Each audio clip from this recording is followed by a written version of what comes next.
என்னோட இலையிலையும் பாருங்க, அவளோட இலையிலையும் பாருங்க. என்ன பேபி, ஆனா திருச்சி மேயற பத்தியா சத்தியமா சொல்றேன், அடிச்சுக்கவே முடியாது உன்னை, கண்டிப்பா சொல்றேன். என்ன நீ இது எல்லாமே இங்கேதான் இருக்கு, பறக்கிறது, மிதக்கிறது, ஓடுறது, நீந்துறது, ஊடுறது. அதனால இதுல என்ன ஹைலைட்டு, பக்கத்துல இந்த குழம்பு சட்டியை வச்சு ஊத்தி ஊத்தி அடிக்கிற பத்தியா, அங்க நிக்கிற நீ. ஆனா பேபி உண்மையா சொல்ல போனா உங்க வீட்டுக்கு வந்தா வச்சுக்கோங்க, வேற லெவல்ல சாப்பாடு, மனசார சாப்பிடலாம், வயிறார சாப்பிடலாம். உங்க சாப்பாடுக்கு மட்டும் உங்க வீட்டை அடிச்சுக்க முடியாது. காடை முட்டையா, கவுதாரி முட்டையா, கோழி முட்டை? கோழி முட்டையா? சும்மாதான் இருடா, இது எல்லாம் நான் ஒரு சோக்கு தான் வச்சிருக்கேன், நான் சாப்பிடலாம் மாட்டேன், கவலைப்படாதீங்க. ஈரலுக்கு ஈரல், நல்லிக்கு நல்லி, எல்லாமே இருக்கு.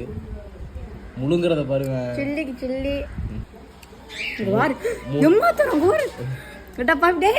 சட்டுக்கு தாண்டி வருதுடா, எனக்கு கம்மி. மூடிக்கிறேன்.